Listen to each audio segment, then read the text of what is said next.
I want to directly confront the so-called liberal media who are attacking Tulsi Gabbard because she's a Hindu and worships Sri Krishna. They're calling her a cultist, and Hinduism and Krishna worship a cult. This is utterly disgusting, and I want to go through this point by point. I have some notes I've prepared, and I want to talk about Hinduism, about American history, about the history of bigotry and prejudice in this country, about what true leadership should be, about wokeism, all of that I'm going to go through. So bear with me. This is a very detailed discussion, and I'm sure it will inspire you to stand up the way I'm standing up and defend our culture, our history, our faith, and the American country, which is better because there are Hindus here. I want to discuss all that. Now, the mainstream media should be debating Tulsi Gabbard on her issues, on her policies, like the border security and immigration, which is a very important issue, and she has taken a stand on it, like China, like rebuilding American manufacturing and bringing jobs back home. That's an important issue people want. All this stuff about disentangling America from foreign wars is a serious issue. You can be for it, against it, but you should discuss these issues. And things like fighting woke policies. She is very big on that, and I fully support her. So these are the issues that people voted Trump to resolve. Okay, so she is part of this, and the media cannot stand it. They haven't accepted that their predictions of American society and all that they were promoting and preaching failed, and the people have spoken. So they don't want to debate real issues with her, and hence what they have done is they've resorted to name calling. They're calling her a member of a cult simply because she's a proud Hindu and worships Sri Krishna. Now, I'm going to discuss all this in detail, and please be with me. I think that it's important not only for every Hindu, but also every patriotic American to understand what I'm going to talk about. First of all, let's ask ourselves, who are the Hindus? Let's ask ourselves. As Americans, we should ask, who are these Hindus? I'm one of them. And let's cut through the stereotypes and get to the facts. First of all, Hindus are 1 billion people worldwide, making it the third largest religion. It's also the oldest living religion today. Hinduism is the world's oldest living religion today. Something important to notice. But that's statistics and all that big stuff. Let's talk about Hindus around us here in America. Hindus are doctors. About 20 to 25% of all doctors in most hospitals in major cities are Indians, and most of those Indians, 80-90% of them happen to be Hindus. So they are your doctors. The US ambassador said that 1 in 10 American CEOs are Indians, Hindus, because mostly Indians are Hindus. And this includes people like Sundar Pichai of Google and Satya Nadella and many, many others. It's not just top entrepreneurs. Most of the Silicon Valley entrepreneurs are Indians and Hindus. We should know that. And they're contributing to helping make America great again. But also in the rank and file, if you look at the techies, Microsoft has around 35% of its entire engineering workforce worldwide as Indians. So does Apple, so does Facebook, so does Google, so does Amazon. So the background, the brain power are Hindus in large measure, to a very large extent. Okay? And then if you look at the largest team, the largest group of AI engineers in the world happen to be Indians, and most of them Hindus. So please keep that in mind before you start calling them cultists. It's a very important wake-up call I'm giving to my fellow Americans. They ought to understand all this. Indians are among the leading academicians in all the fields. Indians are among the leading scientists doing research in virtually every field of science. And guess what? The latest world chess champion is an Indian. And he's also the youngest ever in the history of the game. The youngest ever world chess champion, who just became a champion, a couple of weeks ago, is an Indian Hindu. So are you going to call all these people cultists? All these great Americans and all these great people around the world, are you going to call them cultists? Now, your kids, closer to home, your kids probably have Indian, friends in school. They're sitting there in classes. They go to their homes. They're invited to your homes. Many American Christians and Jews are married to Hindus. So is it not irresponsible to brand Hindus as cultists? That's an important point I'm trying to make. So look at what Hinduism has produced and enriched America in so many fields I just mentioned. This is because Hindus have the values that Americans cherish: freedom, liberty, the pursuit of justice, family values, hard work and meritocracy, not identity politics. None of us became successful. None of these doctors or scientists, technocrats went in with identity politics saying, I'm entitled to this or that because of my identity. Not at all. They went based on merit, based on individual merit, all of these guys. Myself included, I've lived in this country 55 years and never once used an identity as my way to get ahead. So that's what Hindu values are. Hindus are focused on educating their kids. That's an American value. Self-discipline, mutual respect for others. Hindus have brought things like yoga, meditation, vegetarianism, respect for animals and plants and the environment as being sacred. These are important, quote unquote, liberal values. So how can the same liberals also brand Hinduism as a cult? Now, Tulsi has all these qualities that I just named. She's forthright, truthful, merit-based advancement in her life, very open-minded, rational, big-hearted, and most of all, very patriotic. So that's the quality. Those are the qualities of Hinduism aligned with the American values that she embodies. In fact, I would say that Tulsi is a very good ambassador of Hinduism in America. So now I want to give you a Hinduism 101 for those who say, okay, fine, there are Hindus doing very well and, they brought a lot of good things to our country. Fine, we shouldn't be calling all of them cultists, but tell us a little bit more about what is this Hinduism. So I want you to know that Tulsi worships Sri Krishna, and Sri Krishna is the supreme being, one God, supreme being. That's Sri Krishna. And this bhakti, we call it, which is devotion, is expressed through service of others. You love and serve your fellow human beings, every single one of them. It doesn't matter who they are. That is how you are practicing your faith. And she does that. So, and have mutual respect for all faiths. This is very important for a Hindu, to have mutual respect for all faiths. Now, Steve Jobs, when he was young and not that successful, went to Neem Karoli Baba in India, who was one of the leading exponents of worshipping the Hindu worship through service of others, through chanting, singing, and so on. And Steve Jobs remembers he went to Neem Karoli Baba's ashram, became very influenced by it. And he then, during his poor days in California, he used to go to the local Krishna temple to eat food because they would love him and feed him as a poor guy. And he remembers all that fondly. Now, fast forward a few years, Mark Zuckerberg goes through a crisis in the early years of the Facebook because he didn't quite know what to do next. It wasn't doing that well. So he goes to Steve Jobs, and this is a story that he has said in public himself.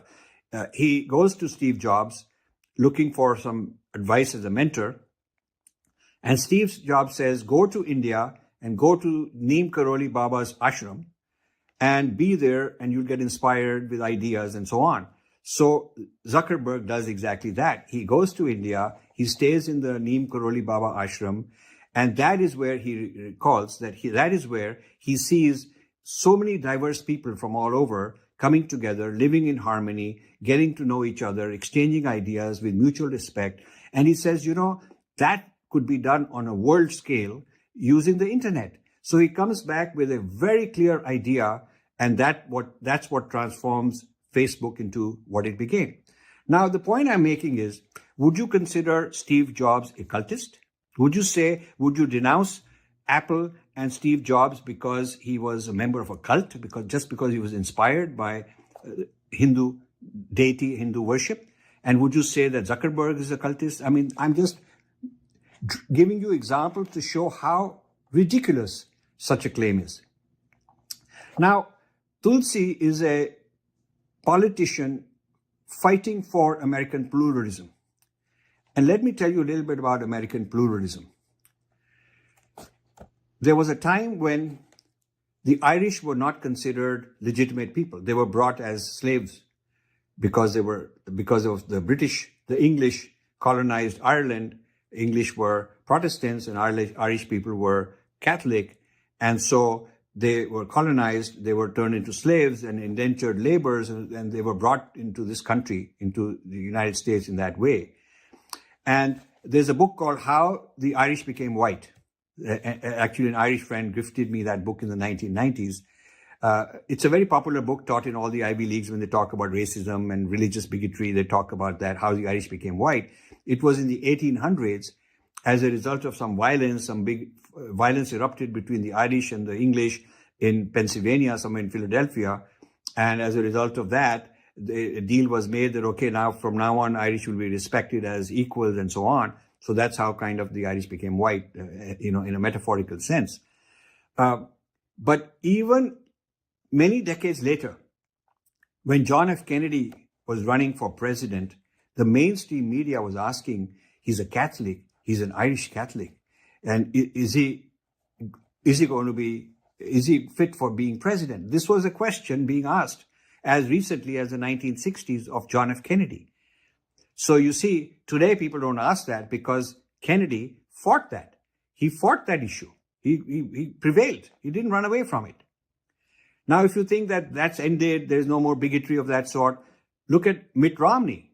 Mitt Romney has been called, cultist because Mormons are considered a cult or something like that. But Mitt Romney has had a fantastic career. He's a very responsible, mainstream, level-headed guy, and he faced all this.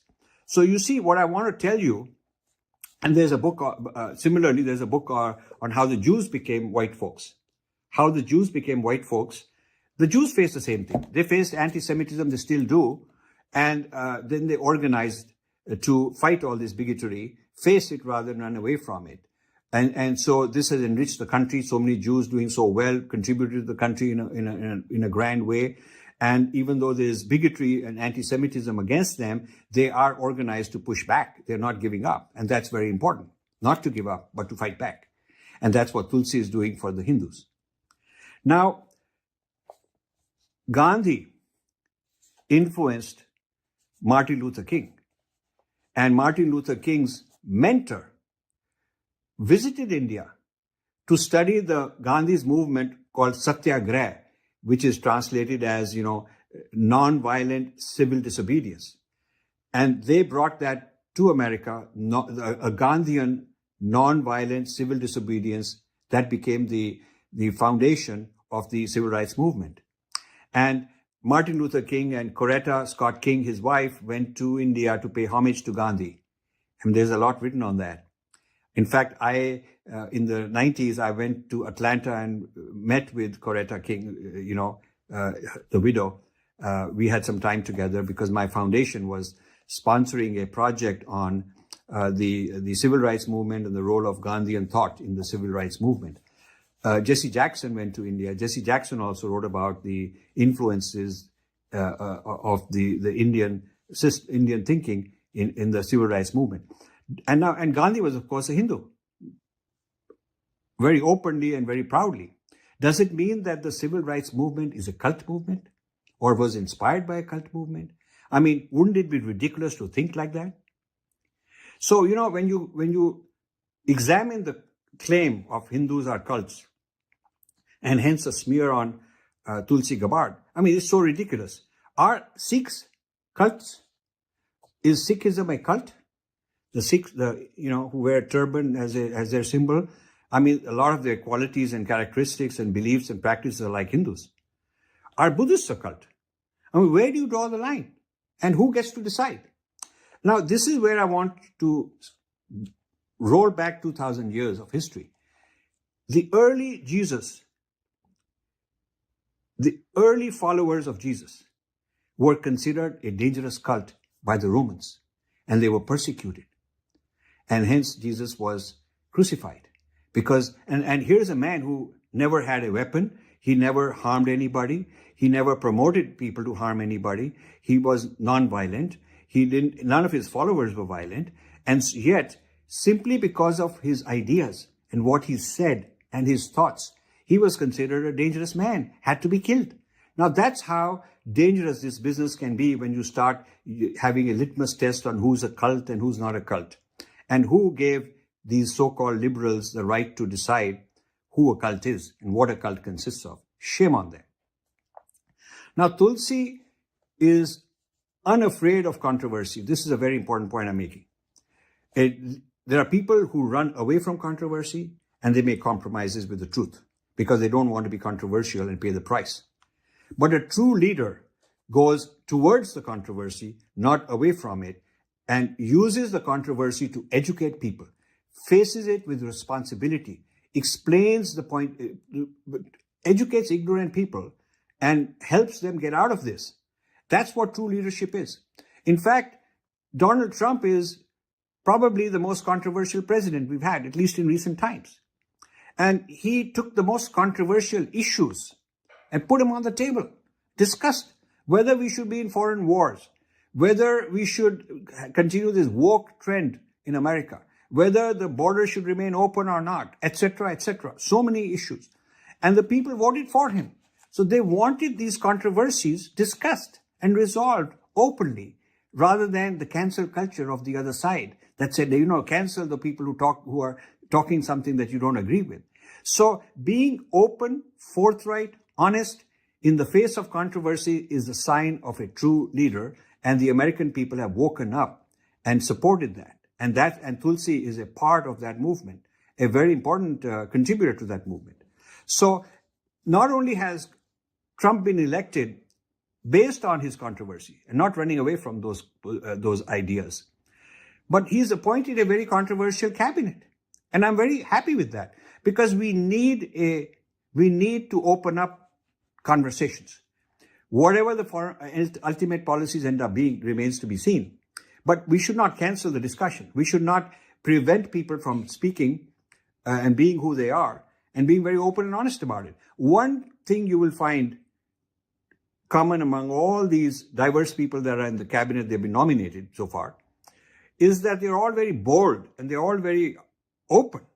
I mean, they're not sort of sleazy, slippery, hiding behind clever words and, all of that, word salad like Kamala Harris, full of this nonsensical, meaningless word salad. But they're very straight people. And they're talking about what they think. Maybe right, maybe wrong, maybe you don't believe in it. Maybe they'll change their mind. But that's honesty. And that's true leadership. So, if you go back to the whole point I'm making about bigotry against Hindus as sort of the latest form, because the Hindus have arrived, they're doing very well, and people don't understand. You can excuse those who are uneducated, ignorant. Okay, they need to be educated. But what about these Ivy League educated mainstream media journalists and gatekeepers? What about the people at Washington Post, New York Times, CNN, MSNBC, on and on? What's their excuse? I mean, they are supposed to be not only the highly educated people of this country, but they're also supposed to be the keepers of, diversity. They're supposed to be the keepers of pluralism, all these nice fancy terms. Why haven't any of them taken their platform as as a forum to educate people about Hinduism? Why not? What's wrong with that? Why do they play into the stereotypes, perpetuate the stereotypes, amplify the stereotypes, rather than educating people about that? Why wouldn't they bring qualified, knowledgeable spokespersons of Hinduism who are practitioners, who are scholars, who can come and articulate? I have said so many times, I made offers to all these mainstream media, let's have panel discussions. I don't want to monopolize, I'm not looking for a monologue, but let's have panel discussions and talk about all the issues people have about their ideas about Hinduism, what's strange about it, what's weird about it, all of these things. Let's talk about it. That's the American way. But they have not done that. Shame on them. Now, I would say that in closing, I want to say that I wish Tulsi the very best of success in her career for standing up and facing controversy bravely, squarely, honestly, and hanging on to her values. Actually, I'm now convinced more than ever that she's the best candidate to be the first woman president of the United States someday. I wish her well. I really would like her to be that. And I want to say thank you all for watching. Jai Shri Krishna.